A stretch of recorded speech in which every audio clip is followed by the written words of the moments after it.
Boa noite, pessoal. Estamos aqui de volta para continuar o nosso mini curso de dificuldades de aprendizagem matemática com o professor doutor Cristiano Muniz.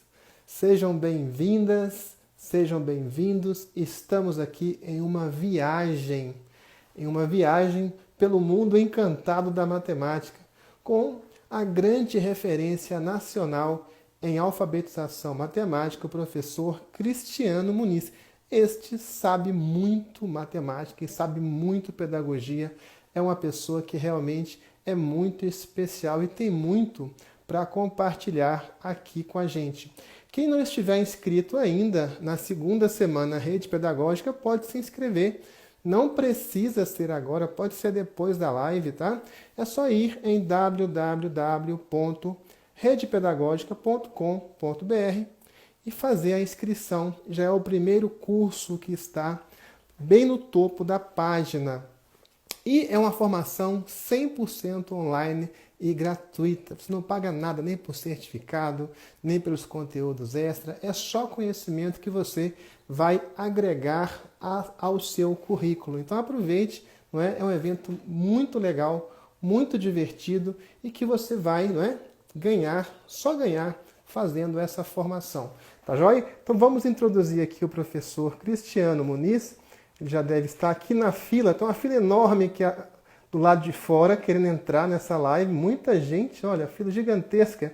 Vocês lembram daquelas filas de INSS? Isso existe até hoje, né, gente? Tá igual essa fila para entrar aqui na live da Rede Pedagógica. Muita gente aqui, né, para entrar. Deixa eu ver se eu encontro o professor Cristiano Muniz.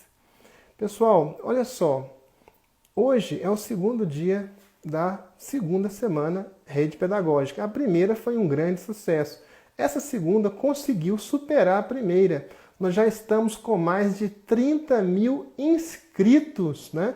É o maior curso da internet brasileira. E não para de crescer, não é? Não para de crescer. Cada vez que a gente vai olhar lá, tem mais 1.000, 2.000, 10.000 pessoas a mais. É uma grande loucura. Na verdade, né, é a sede que os professores têm, que os educadores têm de aprender. Não estou encontrando aqui o professor Cristiano Muniz. Ele deve estar aqui nessa fila grandona, bem aqui no meio. Pessoal, daqui a pouco, depois dessa transmissão, nós vamos fazer uma outra transmissão, tá, ao vivo, depois dessa transmissão do professor Cristiano Muniz, para falar com a professora que vem aí também participar dessa segunda semana Rede Pedagógica.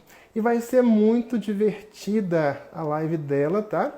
E nós vamos anunciar uma novidade aqui para quem estiver presente, tá? Então, por volta, né, de umas 10, 10 e pouco, quando acabar aqui esse mini curso de alfabetização matemática, vamos ter uma outra atividade aqui online, ao vivo, com uma professora, não vou citar o nome dela agora, é uma surpresa, mas quem vier vai adorar a programação e vamos anunciar uma super novidade que vocês vão adorar. Deixa eu ver se eu acho o professor Cristiano.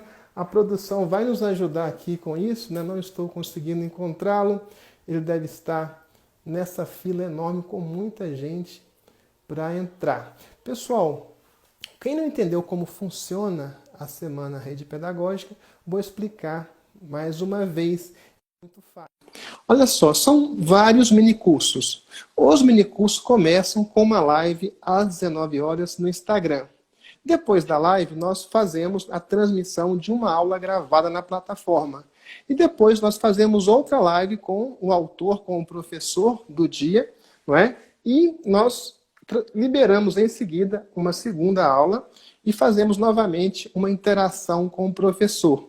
É um formato que nós chamamos aqui de Big Mac, porque ele mescla aulas gravadas na plataforma com aulas ao vivo. Boa noite, professor Cristiano. Tudo bem? Olá. Tive que pedir várias vezes, viu? Pois é, a A fila está condição. grande. Ainda bem. Na França, professor, tinha fila de INSS também? Ah, não, lá é diferente. Lá, Tinha tanta lá gente. a gente convocado e marcado horário. Ah, bem organizado, né?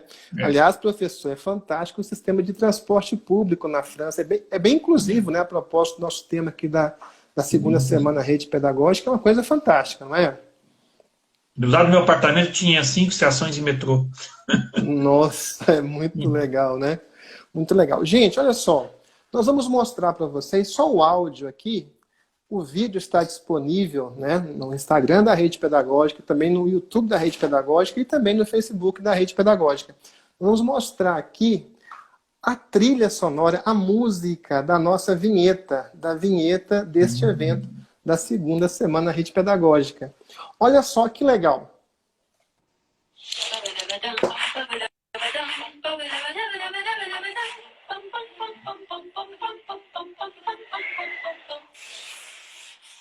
Deu para escutar, professor Cristiano? Deu, lógico.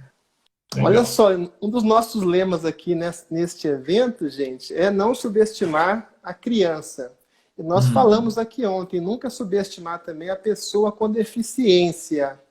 Olha só, essa música foi composta por Mozart, né? A gente fala Mozart aqui no Brasil, é a marcha turca. Olha só que música fantástica.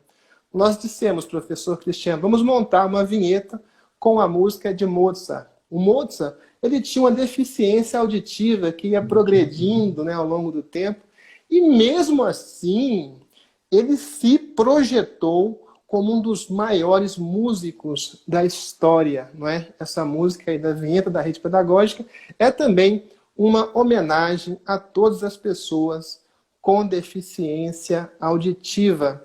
Nós nunca devemos subestimar as pessoas com deficiência. Professor Cristiano, eu fiz a sua aula, a sua primeira aula, daqui a pouco faremos a segunda, eu gostei muito.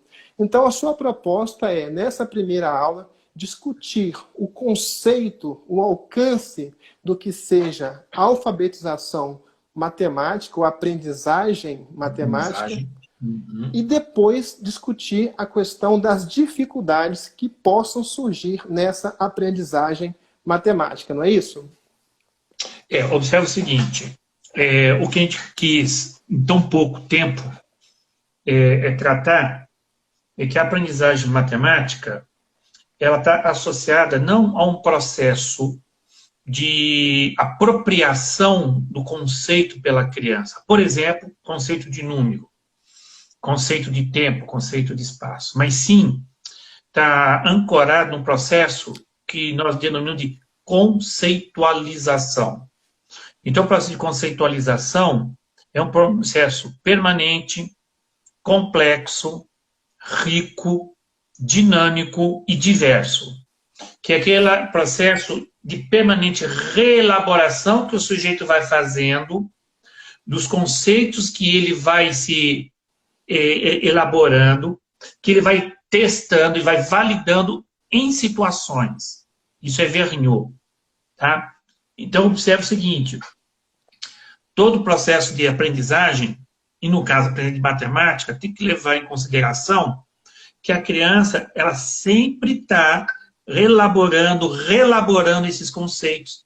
O conceito não é um objeto estático, não é um objeto externo. O conceito não está no livro didático, não está no planejamento. O conceito está na base de elaboração conceitual, cognitiva da criança. Então, ela está sempre em ebulição. E favorecer a aprendizagem é colocar esses conceitos, tá, em permanente melhoria, ampliação, refinamento. A partir do momento que a criança ela vai ampliando o seu conceito, ela vai elaborando procedimentos para agir sobre o mundo. Então, tudo aquilo que você age sobre o mundo está sustentado no processo de conceitualização.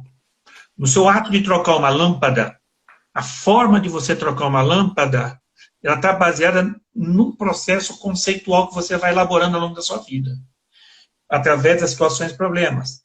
Por exemplo, se Edivaldo só troca uma lâmpada desligando o interruptor, isso significa que você tem determinado conceito de circuito, tá? Que precisa interromper o circuito. Agora, se você não desliga nada e você só pega na parte de vidro e não coloca a mão na parte metálica, é porque você já tem um outro conceito. E você tem um outro conceito, a sua forma de proceder é diferente. Então, quando você só põe a mão no vidro, é que você traz um conceito de material bom e mau condutor. Então, você não apela para a questão de circuito aberto e fechado. Agora, às vezes, você põe a mão até no metal, porque você põe uma bota que tem isolamento, que já é outro conceito, é o conceito de aterramento. Então, você vê, eu falei rapidamente em 3 conceitos diferentes, e cada conceito te leva a uma forma de proceder para resolver os seus problemas. Matemática é igualzinho. Então, a forma que o sujeito organiza a sua organização mental para resolver problema vai depender do nível conceitual. Como é que ele está elaborando o conceito de número, estrutura numérica, conceito da operação, de linguagem matemática. Então, nessa primeira aula, o que a gente quis mostrar é que não adianta você querer ensinar conceito. O papel da escola é organizar experiências de tal forma que as crianças mobilizem esses conceitos, põem em xeque esses conceitos, reinvistam nesses conceitos e, a partir daí, eles vão ampliando os procedimentos para resolver as suas situações matemáticas. Infelizmente, grande parte da educação acha que simplesmente o professor, a escola vai passar os conceitos, as pessoas vão absorver os conceitos e daí vão sair mecanicamente aplicando na resolução de problemas. Não é assim que funciona. É por isso que o nosso país tem tanto problema em termos de aprendizagem matemática. Muito interessante. Pessoal, olha, nós vamos ter aqui, na sexta-feira, um curso muito interessante sobre psicomotricidade, com a professora Viviane Louro. Ela vai trabalhar, vocês vão ver que a aula dela vai se acoplar muito bem com a aula do professor Cristiano, essa primeira e a segunda aula, com esse mini curso dele. Por quê? Ela vai falar sobre a estrutura do próprio conhecimento, como é que o conhecimento se estrutura né, com o cérebro humano. Então é uma aula fantástica, vai encaixar direitinho aqui com a aula do professor Cristiano. Professor Cristiano, no caso da matemática, você já está aqui nos apresentando né, uma conceitualização revolucionária do que seja a aprendizagem matemática. A aprendizagem matemática, ela é o objetivo principal, né, vamos dizer, do currículo de matemática. O que se busca é promover essa aprendizagem matemática. E o que mais que tem? O que o professor precisa fazer, não é, quando ele vai trabalhar matemática em sala de aula? Você falou tudo. É aprendizagem. Aí, Edivaldo e colegas, professoras, professores, estou vendo muito nome de amigos aí, né, parceiros, participantes da rede.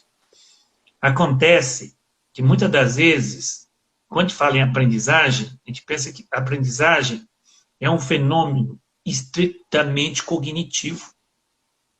Aí é uma falácia. Quando nós falamos de aprendizagem, e agradeço, Edivaldo, a sua questão, tá? Para tornar mais claro. A aprendizagem, ela está associada ao engajamento do sujeito que aprende a experiência. Só aprende quem se lança à experiência. Ninguém aprende a andar de bicicleta fora da bicicleta. Ninguém aprende a nadar fora da água. E não existe manual que ensina uma pessoa a andar de bicicleta, a não ser o sujeito em cima da bicicleta. Quando eu falo sujeito em cima da bicicleta, é o sujeito de forma ampla, integral. Então, o primeiro fator, Edivaldo, da aprendizagem é a motivação. É a autoconfiança e a autoestima. É uma coisa chamada esperança. Eu tenho esperança em mim mesmo. E como eu tenho esperança, eu me lanço à experiência. Somente assim uma criança aprende a andar. Somente assim uma criança aprende a falar. Somente assim uma criança aprende a comer sozinha. Então, a aprendizagem tem, antes de mais nada, um fator afetivo emocional. Sem isso, ele não se lança, ele não se mobiliza cognitivamente. É por isso que o Vygotsky coloca que a aprendizagem é um fenômeno de interação perfeita, de articulação perfeita entre o afetivo e o intelectual. Quando eu estou bem afetivamente, eu me engajo em experiência, aprendo, e por isso o intelectual caminha. E quando eu aprendo, isso faz com que eu me veja de forma diferente, capaz de. E aí reforça o emocional. Então, o primeiro aspecto é da relação indissociável, que é da afetividade e da cognição. E acontece que nós não aprendemos sozinho. Se nós aprendemos, a gente aprende porque está dentro de um contexto sociocultural. A gente aprende para interagir, a gente aprende para transformar e transformar-se. Portanto, a aprendizagem tem no seu âmago uma forte dimensão social. A minha visão de mim mesmo, da minha capacidade de aprender, é como é que eu me enxergo dentro do meu próprio grupo social. Como é que eu me amparo nos reforços positivos dos meus pares, que me faz acreditar que eu sou capaz. Por isso que na educação infantil, isso daqui é um ato pedagógico tão importante.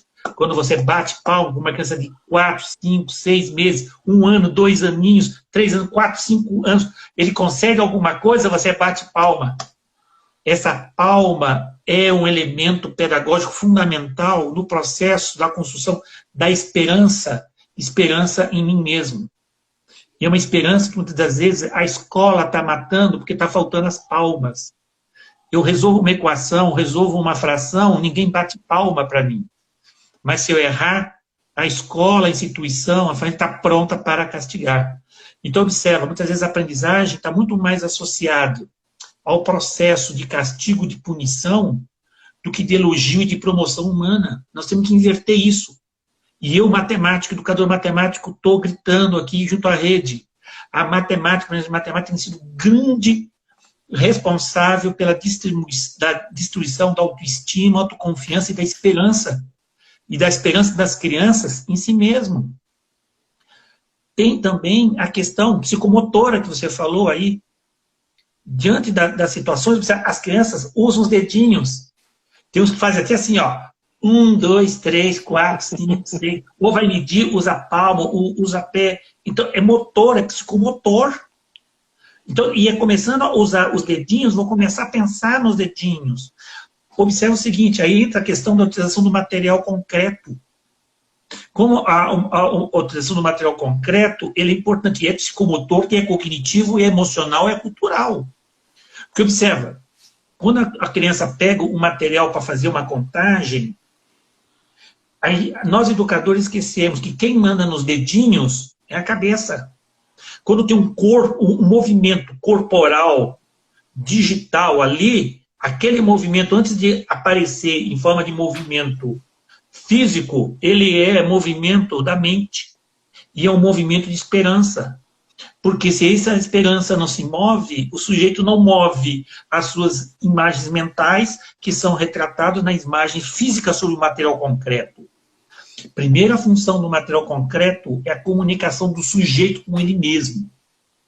É o apoio da elaboração das ideias, antes de comunicar para o colega e antes de comunicar para o professor as suas ideias. Por isso que o material concreto ele é tão importante. Acha-se que material concreto simplifica. Não. O material concreto, às vezes, é um complicador. Porque as nossas crianças, e olha o dedinho, Edivaldo, os seus filhos, e os seus filhos representam os filhos de todas as crianças da rede, elas têm uma capacidade intelectual que permite a eles a apropriação cognitiva de processos abstratos com uma facilidade muito grande e reproduzir. E seguir a regrinha que a professora, a tia ensinou ou o papai ensinou. Eles têm essa capacidade. Acontece que eles entram numa rotina de reprodução mecânica de procedimentos sem significado. Eles têm essa capacidade. O valor do material concreto aí é porque isso ancora, isso traz para o âmago do processo de aprendizagem e do processo pedagógico a produção de significado.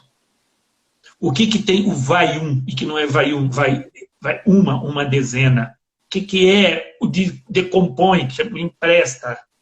O recua na multiplicação. Ele aprende mecanicamente, porque os seus filhos são inteligentes, de fazer isso e cumprir a regra e tirar nota. Mas quando tem um material concreto, ele tem que se apropriar do significado que ele está fazendo. E o que ele vai levar para agir sobre o mundo não são as rotinas, as regras impostas mecanicamente, mas sim a produção de significado. Porque o que ele vai levar para outras situações do mundo lá fora são esses significados, essas estruturas de pensamento. Existe um teórico pouco divulgado no Brasil, russo, Davidov, tá? Que ele diz que, em termos de cognição humana, o difícil não é o processo da distração, gente. É o processo da concretização. Os nossos jovens estão com a cabeça desse tamanho de fórmulas e fórmulas, sem saber o que fazer com eles fora do Enem. Percebe? PV igual a NRT. O que é PV igual a NRT? Pressão vezes volume igual ao número de partículas vezes uma constância universal vezes temperatura. Ok. Ele decora isso daí, até musiquinha. Agora ele vai do muro da escola para o mundo, ele não sabe o que faz com isso. Mas soube responder a questão de física e química e de matemática. E aí nós estamos preparando o cidadão. Então, quando a gente fala aprendizagem, gente, aprendizagem traz consigo o ser integral, o sujeito todo. O sujeito que aprende, o sujeito que está aprendendo, ele é um todo.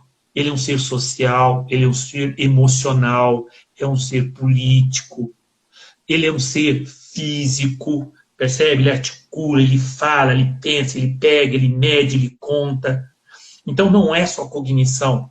E na nossa escola, na nossa formação de professores, nós aprendemos que matemática é só cabeça. Então, você pode, na aula de matemática, cortar aqui e deixar só as cabeças e esquece o corpo. Está errado. O sujeito que esquece o corpo não consegue pensar matematicamente. E o que ele acha que ele pensa matematicamente não é matemática, porque está desprovido de sentido e significado. E o que não tem significado não é matematizar. E o papel da escola é fazer uma aprendizagem significativa, que é Ausubel. Tá? Então, você vê. E aí a gente usa, dentro da pedagogia, alguns termos que para a gente está muito resolvido. E aí a rede pedagógica vem e põe uma vírgula. Aprender. O que é aprender? Gente, não tem cada coisa mais linda do que aprender. Você ver uma criança aprender. Você participar da aprendizagem da criança. Aprender a ver uma criança aprendendo. Mas ninguém vê uma criança aprendendo. Porque a aprendizagem é um processo do âmago do ser, da essência de cada ser. E não nos é permitido ver, entender a plenitude do ato da aprendizagem de cada criança, de cada ser humano. O que nós vemos são alguns fenômenos, algo periférico. Quando ele escreve, gente, não é o conhecimento, não é o saber, são fagulhas. É a ponta de um iceberg. A essência do sujeito está lá dentro. Somente através de um espaço dialógico, de ausculta sensível de cada criança, que a gente vai poder nos apropriarmos de forma mais competente de quem é esse sujeito, de toda essa riqueza que ele traz para a sala de aula e para a escola, e quem tem que participar da vida deles. Como é que nós participamos da vida deles? Construindo uma escola rica em experiência, em ambiente onde eles possam experienciar. E a experienciação é permitir que cada um coloque para fora tudo aquilo que ele acredita, tudo aquilo que tem esperança, todo o seu conhecimento, que é sempre parcial, é sempre incompleto. E dentro da incompletude, ele possa refletir, possa perceber o que falta, o que não falta, o que está errado, se corrigir, sem medo. Medo de ser punido, medo de ser rechaçado, né? Sem ser vítima de agressão simbólicas, que a grande parte das agressões na escola não são agressões físicas, são agressões simbólicas. E, infelizmente, a matemática tem sido o grande berço dessas violências simbólicas, né? Fulano não sabe matemática. Fulano tenta dar uma resposta, os coleguinhas começam a rir. E aí a BNCC traz um dos grandes elementos aí, que a aprendizagem, o ambiente de aprendizagem tem que ser solidária, tem que ser cooperativa. Não adianta só eu aprender, eu sou também responsável pela aprendizagem do outro. Desculpa estar me alongando. Não, que isso. Nós estamos aqui só para mediar mesmo, professor, o espaço mesmo do professor que está aí falando e também do professor que está também participando dessa live, conectado aqui com a rede pedagógica. Professor Cristiano, então eu gostaria só de triangular aqui em 3 pontos o seu argumento nessa sua fala. Primeiramente, você disse da importância de colocar no centro a aprendizagem matemática. Então, o professor, a proposta é que o professor não fique fechado nos conteúdos da matemática, mas que ele enfatize o ensino da aprendizagem matemática, que o seu objetivo seja promover, fomentar um ambiente de aprendizagem para criar atores que sejam aprendedores de matemática e continuem aprendendo ao longo da vida. Então seria o primeiro ponto. E que vai se percebendo a cada dia, a cada situação, gente, eu sou capaz, eu consegui. Eu caí da bicicleta, caí, mas estou aprendendo. Pai, tira uma rodinha. Pai, tira outra rodinha. É isso que a gente quer. A gente quer que ele chegue para o professor e fale, deixa, passa mais, quero outra. Tá? E não um movimento antagônico, tá? a essa postura. Uhum. Então, tá vendo, pessoal? Então, olha só, o que o professor Cristiano está a dizer é que o objeto da educação matemática não é o conteúdo matemático, mas a aprendizagem, que é algo dinâmico, matemática. A aprendizagem matemática, que é o ponto central da educação matemática. Ele também falou da motivação, seria o segundo vértice desse triângulo que nós estamos montando com o argumento que ele fez aqui nessa última fala. Então é impossível você ensinar matemática, você fomentar vamos dizer assim, a multiplicação da aprendizagem matemática sem estabelecer incentivos. E o terceiro vértice seria a significação, que tem a ver com a concretização. Vamos colocar assim, então, concretização, significação, que é ensinar coisas que façam parte da realidade concreta da criança e que façam sentido para a criança. Muito legal mesmo, professor, essa sua argumentação. Realmente aprendemos bastante aqui com a sua fala.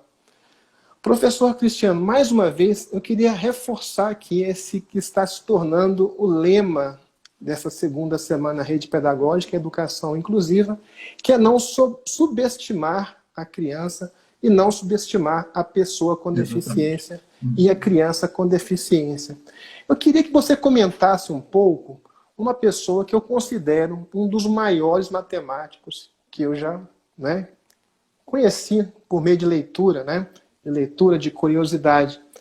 Uma pessoa que, ao longo da vida, foi se tornando cada vez mais deficiente, com mais limitações físicas, e mesmo assim a sua capacidade de imaginar, de pensar matemática, continuou muito ativa, que é o Stephen Hawking.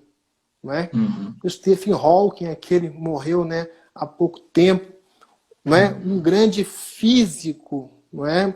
Da Universidade de Cambridge, que usou a matemática, muito interessante isso, né, para descrever realidades que ele não conhecia concretamente, usando a imaginação matemática, né, para poder deduzir teorias para explicar o funcionamento do universo. Pessoal, e quando você ouve esse nome, Stephen Hawking, você pensa, nossa, que coisa difícil, é físico, vai falar de universo, de leis, né, que regulam o universo, é muito difícil. Mas ele tem um livro chamado Uma Breve História do Tempo, um livro bem curtinho, que você lê tão fácil, não é? Ele usa a matemática e os conhecimentos de astrofísica de uma forma tão simples que fica muito fácil. Veja, ele ficou totalmente deficiente, mas enquanto ele tinha um movimento no olho, ele se comunicava e conseguia continuar fazendo teorias utilizando a matemática. Então, professor, comenta para a gente como é que a matemática tem, né, empodera o sujeito de tal forma como empoderou o Stephen Hawking.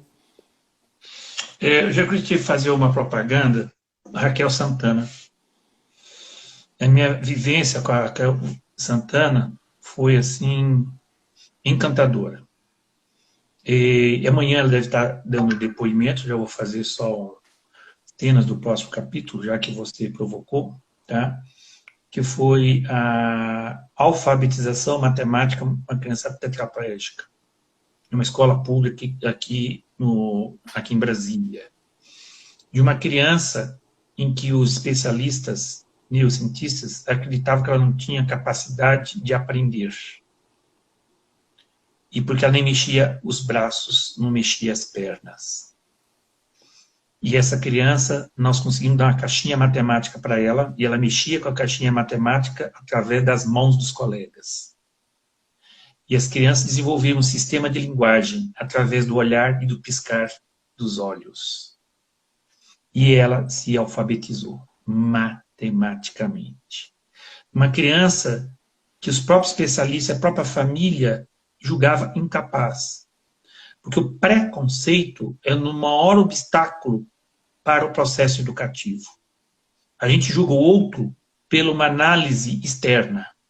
E como eu falei agora há pouco, a aprendizagem de matemática é uma atividade do espírito.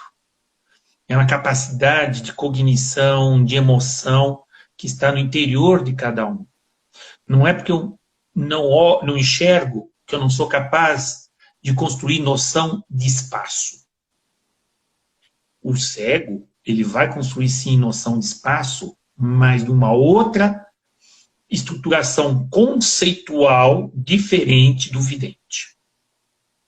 Inclusive, ele vai construir conceitos que eu, que sou vidente, sou incapaz de construir. E como eu me acomodo com o meu sistema sensorial, que não porta de deficiência nenhuma, essa falta de deficiência me deixa incompetente de entender a construção conceitual do outro, que tem uma outra capacidade, desenvolve outras capacidades, outras estruturas. Mesma coisa aquele que não fala, o deficiente auditivo. O deficiente auditivo tem uma diferenciação em relação ao desenvolvimento de espacialidade, lateralidade. A forma de estruturação mental operatória deles é completamente distinta da nossa, que não temos deficiência auditiva. Só que a gente cobra do deficiente auditivo que eles construam uma lógica, uma linguagem que é igual à nossa. E se ele não consegue, a gente diz que ele é o deficiente. Só que ele desenvolve, sim, capacidades matemática, de uma estrutura matemática belíssima, que esse é o exemplo que eu usei, inclusive, nessa aula dessa criança, que é deficiente auditiva, dessa divisão, em que nós não conseguimos entender, porque são outras bases lógicas de estruturação do pensamento matemático. Então, quando a gente fala, Edivaldo, da pluralidade, do respeito ao outro, isso é muito profundo, porque a forma do outro pensar é muito diferente da minha. E educar não é fazer com que o outro reproduza a forma do educador ou a forma que está no livro didático. Educar é um espaço dialógico de mútua compreensão. Acontece que nós, professores, não fomos educados para nos apropriarmos dessas formas, dessas estratégias dessas crianças, pensar para ir a partir daí a gente fazer a mediação. A gente quer mediar a partir do momento que o outro me entenda. Que a criança me entenda, eu, adulto, professor. E eu não saio do pedestal de eu entender o outro. Percebe? E a gente prejulga. E aí a criança que é deficiente visual ou auditiva, ou tem algum déficit intelectual, como ela não consegue pensar como nós pensamos, a gente diz que ela tem dificuldade. E não é verdade. Porque o sujeito que tem algum déficit, ele constrói outros caminhos, assim como um rio que precisa chegar no mar. O rio, ele não se imobiliza diante dos grandes obstáculos. Ele constrói outros caminhos. Ele constrói caminhos que ele não construiria se não tivesse a montanha na frente dele. É a mesma coisa a criança com algum déficit intelectual, algum comprometimento neurológico, que existe isso também. Crianças que nasceram com algum problema, algum tipo de paralisia ou algum acidente neurológico, que houve perda de capacidade, tá? E isso não significa que ela é incapaz de construir outros caminhos, que a gente fala de plasticidade neurológica, que permite a ela chegar a construir conceitos matemáticos, e às vezes muito mais elaborados do que nós, que simplesmente decoramos. E nós, professores, temos uma cabeça desse tamanho, cheio de definições, cheio de procedimentos mecânicos, e não sabemos o que fazer isso daí fora dos muros da escola. E essas crianças têm, todas elas têm condições de aprender. A grande pergunta é como.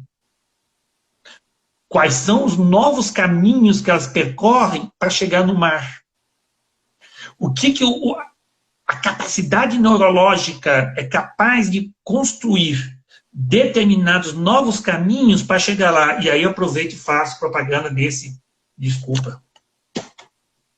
livro aqui, tá?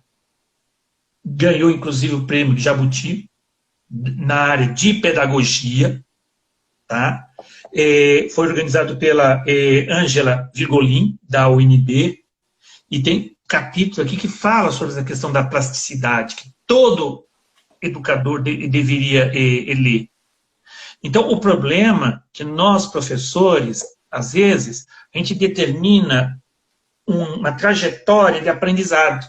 Se eu faço isso, o aluno vai aprender isso. Como aprendeu isso, aí vai fazer isso. E porque ele fez assim, eu mediu assim, chegou lá e pronto. Aí, de repente, você está trabalhando no contexto da diversidade, toda sala de aula é diversa, e as coisas não acontecem da forma que nós organizamos pedagogicamente na nossa cabeça. A gente pensa. Então, o aluno vai pensar assim. O aluno não pensa assim. Edivaldo, você está aí? Tem filho? Você manda no pensamento dos seus meninos, os seus filhos pensam como você pensa? Quantos filhos você tem? 3. Se tiver 30 na tua frente, você vai controlar como é que cada um pensa? Isso não existe. Eu acho que esse é o grande desafio do processo educativo e pedagógico, que deve ser o sonho da rede pedagógica. É fomentar nos nossos professores que participam da rede a capacidade da experimentação pedagógica, para cada vez mais descobrindo como é que cada um pensa. E a partir de como é que cada um pensa, como é que eu vou me colocar pedagogicamente na organização do trabalho pedagógico, no sentido de que cada um possa chegar no seu máximo. É isso que a gente quer. É isso que a gente quer para os seus filhos na nossa escola. Tá? E a matemática tem uma responsabilidade muito grande nisso. Que se em matemática a gente conseguir isso, quiçá nas outras. Literatura, artes, esporte, ciência. Porque a matemática é que foi historicamente muito estruturada, né? Muito cristalizada. A gente precisa quebrar isso daí. Muito legal, gente. Ó, nós nos delongamos aqui um pouco mais que o previsto, porque realmente a conversa estava muito boa. O nosso método aqui é bem plástico, vocês vejam, nós temos aqui o professor Cristiano, temos aqui o mediador, cujo papel, né, que eu estou aqui desempenhando hoje é simplesmente não atrapalhar a fala do professor, fazer provocações, não atrapalhar, porque realmente é um momento de diálogo entre professores, não é? Então, realmente muito interessante o que disse aqui o professor Cristiano Muniz. Eu vou até encomendar-lhe, professor Cristiano, que, por favor, se for possível, providenciar um xerox do capítulo, de um dos capítulos desse livro que você mencionou. Nós vamos postar, então, no curso, no perfil do aluno no curso, vai ter, então, esse conteúdo para vocês acessarem. Okay. E quem quiser comprar o livro. Pessoal, é o seguinte, olha, a rede pedagógica está para democratizar o conhecimento, porque é um espaço em que você traz o seu conhecimento, cada um traz a sua contribuição. Vejam, eu citei aqui a professora Jussara Machado Ferreira, que compartilhava lá os conteúdos dela no grupo da rede pedagógica. A gente viu o talento dela e trouxe a Jussara aqui, não é? Para as nossas lives aqui, não é? Para a segunda semana da rede pedagógica, para ensinar o que ela sabe. Então é um espaço privilegiado dos professores. Amanhã você pode estar aqui, né, trocando essa ideia aqui, distribuindo conhecimento, compartilhando experiências com os seus colegas. Vejam, e o professor Cristiano Muniz, ele tem 2 cursos muito interessantes na plataforma RP EAD, que é onde você fez a sua. Ele tem um curso de alfabetização matemática, é um curso que está pela metade do preço, promocional, durante a Semana Rede Pedagógica. E ele tem também um segundo curso de dificuldades de aprendizagem matemática. Esses 2 cursos estão saindo pelo preço de um, tá? Muito baratinho, é quase de graça, tá? E eu recomendo esses cursos. Quem não tiver dinheiro agora para comprar, não tiver em condição, tem também um mini curso do professor Cristiano gratuito na plataforma. Tá? A rede pedagógica ela trabalha para tornar o conhecimento acessível a todos. Então, se você pode pagar, você recomendo que faça esse investimento, porque vai valer a pena. Eu fiquei encantado depois desses cursos do professor Cristiano. Entrei um e saí outro desses cursos. Então, eu recomendo para você. Quem não tiver condição de pagar, faz o mini curso grátis. Vai valer muito a pena para você. Tá joia? Gente, ó, vamos encerrar essa live. Vamos assistir agora a segunda aula.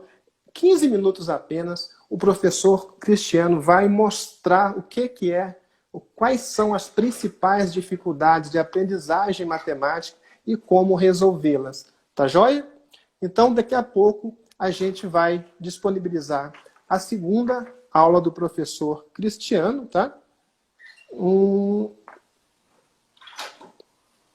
Estou aqui vendo um recadinho da produção aqui, professor. Então, nós vamos ter a segunda aula do professor Cristiano Muniz, que está sendo liberada agora, e voltamos para fazer um comentário com ele e o encerramento das atividades de hoje. Pessoal, essa live vai estar disponível no Instagram da Rede Pedagógica. Então, compartilhe com as suas amigas, com os seus amigos. A live vai estar disponível, é só você entrar, compartilhar, tá? Que realmente vale muito a pena. É assim, compartilhando, que é bom, que nós vamos fazer uma revolução na educação no Brasil e no exterior, porque muita gente que está aqui fazendo esse curso não é do Brasil, é de fora.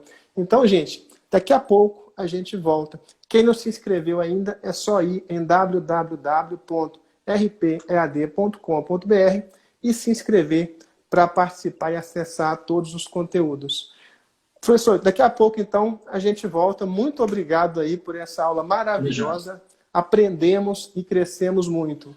Ensinar matemática não é ensinar apenas o conteúdo, é ensinar aprendizagem matemática. Muito legal mesmo, professor. Daqui a pouco a gente volta então. Pessoal, 15 minutos a gente vai assistir essa aula e voltamos aqui 17 minutos, que dá um tempo para vocês tomarem uma água, né? Então vamos lá, a gente volta. Tá joia? Tchau, até daqui a pouco. Sigam com a gente aí nesse expresso do conhecimento, porque vai valer muito a pena. Até mais, pessoal. Até mais, professor. Até daqui a pouco.